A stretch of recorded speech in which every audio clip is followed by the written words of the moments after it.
Not a lot here has changed. Windows are still boarded up, the parking lot's still empty, and there's still some glass scattered on the ground. You can see this emergency room sign here has some duct tape peeling off of that. Last night, I went and bought 21 different school supplies, and today, I went back and bought the exact same ones, but this time, they were state tax free. And the difference in cost? $1.52. The last person to get gas here paid $147 for 30 gallons of gas. That ice was all over the top of this parking garage. And this week, it's been quite a mess. And as you can see, these recycling bins are out and ready to go. Now the fire started here in apartment 11 and spread to 9 other apartments and the apartment office here. All of them gathered today here at these podiums where they talked about Missouri's most pressing issues. You can see that tarp behind me covering the emergency room sign is torn and tattered. Now this festival is cashless, so that means you'll need a wristband like this to gain entry. State senators ended their week with a compromise on eliminating some sales taxes. Good afternoon, I'm Taylor Freeman. Thank you so much for joining us tonight. The exemptions range from diapers and feminine products to guns and ammunition. KMU8's Lacey Reeves tells us the difference that could make on your wallet. A compromise among state lawmakers means you could pay less for certain items in Missouri. One Senate bill eliminates local sales taxes on diapers and feminine hygiene products, and another removes state and local sales taxes on firearms and ammunition. First Chance for Children provides families in need with both diapers and period products. Toddlers go through 50 diapers a week, so that's 200 diapers a month. And then for one child, it averages to probably between $75 and $100 per month for diapers for one child. Hygiene products cost about $500 annually for women, and low-income families, moms, women that need feminine hygiene products really can't put that into their budget. For comparison, I went out and bought tampons, pads, and diapers. I paid 30 cents in taxes for tampons, 46 cents for pads, and $1.50 for diapers. And for those looking to buy a firearm, you could be saving hundreds of dollars. Certainly that would be a great advantage because it's going to make the costs of everything go down for the end user. And anytime that you can reduce the price of something, it certainly makes it more conducive to one's pocketbook. And it's not just the guns, ammo would be tax-free too. And those rounds add up. Between $15 and $20 is pretty common. And in that price factor, you're looking $3 or $4 worth of tax. Lacey Reeves, KMU8 News, Jefferson City. The bill also gives tax credits for consumers buying groceries in food deserts and offer a state tax credit to firearms and ammunition sellers. Both bills still need approval in the House. The Missouri Senate has passed Medicaid expansion for postpartum care. Good evening, I'm Avery Grosvenor. Right now, Medicaid covers a woman's pregnancy and up to 2 months after a baby is born. If it becomes law, this expanded benefit would cover up to 12 months. KMU8's Lacey Reeves joins us in the studio after talking with one Missouri mother about Medicaid coverage. And Lacey, that mother says those extra months of support would have made a big difference in past pregnancies. This is Sharon Prather. She received Medicaid assistance for all 3 of her children, DJ, Serena, and Serenity, but only until each of them were 2 months old. If the postpartum Medicaid expansion gets passed, Missouri moms can have coverage until their babies are 1 year old. 1, 2, 3. If it gets expanded, it would help. At least a year, I believe, should be at least the minimum. But yeah, it just, after 2 months, I was kind of on my own. It was like, all right, yeah, you're fine. And it's like, no, I'm not. Come and get me, DJ! All right, that's it. Prather says she suffered from postpartum depression after giving birth to DJ and again with Serenity. Shake it off, shake it off. With Medicaid, I was able to get mental health medicine as well as care as far as finding a therapist. They were able to connect me with someone that I could talk to, but it didn't last very long.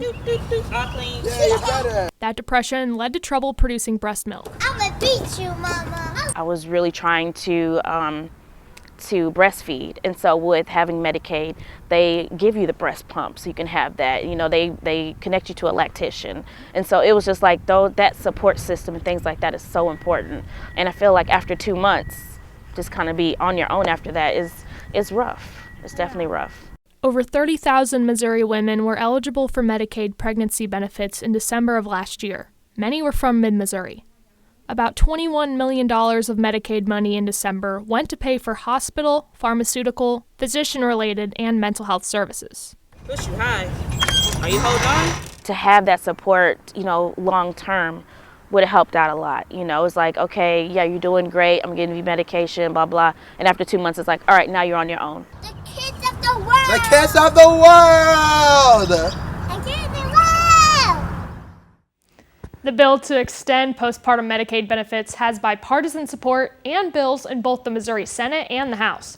More than 30 organizations have testified in support of the bill at committee hearings, and Governor Mike Parson has also said he's in support of it. In the studio, Lacey Reeves, KMU 8 News.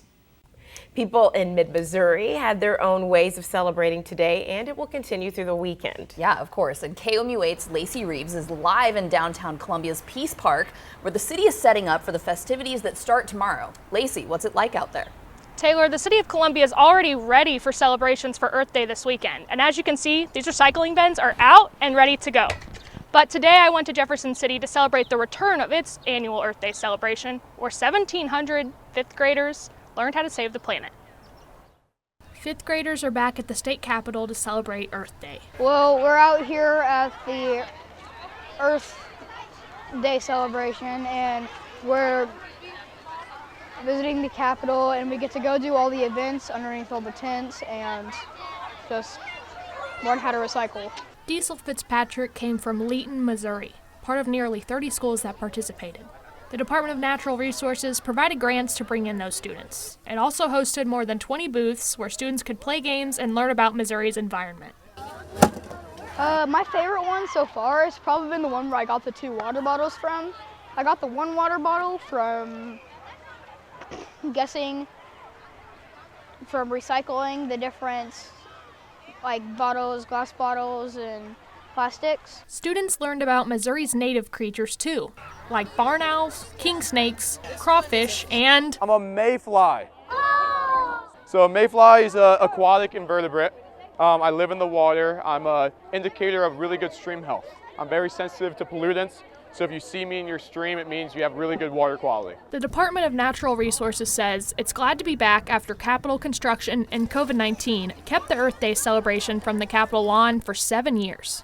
I think it just shows how anxious kids are to get out and kind of get out of the classroom and learn about the environment and get a road trip all in one experience. Columbia's celebrations will include a street fair and speakers who will talk about sustainability. Reporting live in Columbia, Lacey Reeves, KMU 8 News. Have you seen this Grinch? He's been spotted this week stirring up trouble in the city of California. KMU 8's Lacey Reeves went to investigate and is here to tell us how the community came together to create a new Christmas tradition. Avery, a local bus transportation service, is behind the social media campaign that's spreading holiday spirit throughout California. And even though the Grinch tried to steal Christmas, this holiday story has a happy ending. Grinch! What are you doing down here? What did you do to my candles? Get out of here! He's been caught on camera causing mischief and pulling pranks. 15 local businesses filmed and shared their experiences on Facebook of the green thief making his way through town. Hey guys, it's Kelsey here at Beards and Shears, and I came into my barber shop today to get ready, and look what I found. I think he's been here. He must be trying to change his identity. I hope you find him, Chief. Durham School Services spotted the Grinch first. In fact, the bus transportation company started this new tradition last year. Well, I've become quite the Grinch expert, I must say. And just ahead of tomorrow's holiday parade, Christmas is no longer canceled. The chief made a promise that by the time Christmas came around, he would have the Grinch arrested. Turn around. And he succeeded that. Caught in the act, the Grinch went straight to the county jail, where he was fingerprinted, posed for a mugshot, and made to sit and think about the trouble he'd caused. The good news is he's been captured. He's had a change of heart. His heart's gotten bigger. A second chance for the holidays after his heart grew 3 sizes that day. And in California, there's only one thing left to say. Have a Merry, Merry Christmas. Merry Christmas. Merry Christmas to everybody. Merry Christmas. You can see the Grinch's full week of tricks on the Durham School Services Central Missouri Facebook page. We have a link on our website as well, KMU.com. And you can meet the Grinch from noon to 3 at the California Christmas Parade tomorrow, where he'll be riding a bus. In the studio, Lacey Reeves, KMU 8 News.